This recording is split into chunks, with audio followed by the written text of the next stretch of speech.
Emotional testimony from the widow of an 88-year-old veterinarian who was murdered last year during a break-in at his animal clinic. CBS 8's Kelly Hessedall joins us live from outside the downtown courthouse with what's happening now during the defendant's preliminary hearing. Kelly. Yeah, and that preliminary hearing continues at this hour. We've heard from several witnesses, including many members of law enforcement. But the most compelling witness we heard from today was Dr. Clark Kelly's widow, who testified that in the hours before he was killed, they were celebrating their 59th wedding anniversary. She also talked about the moment she went into his veterinary clinic and discovered his body. And once you entered into that hallway in the clinic, what did you do?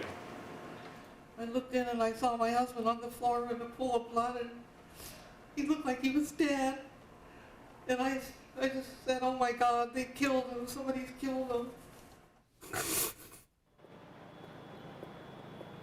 And Elsie Kelly said that her husband's head was lying in a large pool of blood and that she found him in the office of the Boulevard Animal Clinic near the file cabinets. She said it felt like a long time before police arrived. She testified an officer did CPR on her husband. He was taken to the hospital, but sadly, he did not survive. Now, the defendant, 38-year-old Patrick O'Brien, faces a first-degree murder charge in Dr. Kelly's death.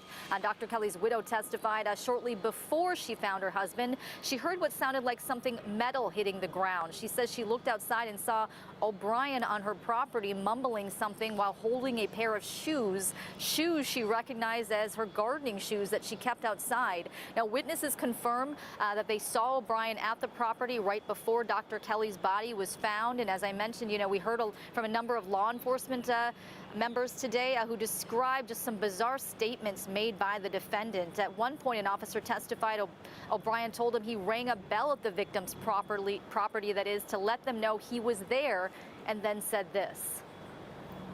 Did you attempt to clarify why he believed he was the new owner? I did. What was his response? He assumed that it was for sale because there was no vehicles on the property. And another officer testified that while investigators were taking O'Brien's DNA, he said, quote, "The dude over at that house pissed me off." Another officer said he made a statement like, quote, "I'm just trying to survive out here."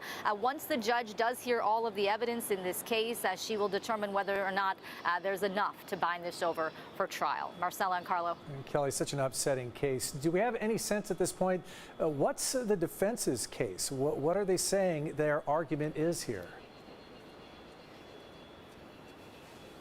Yeah, and it's tough to say exactly. I mean, they did not call any witnesses during this preliminary hearing. All you can gauge is what you're hearing through cross-examination. And, I suspect that they're going to try to argue that, he was at the property there that day, but he did not kill this victim. All right, well, stay on top of the story. Thanks so much, Kelly. A very sad update.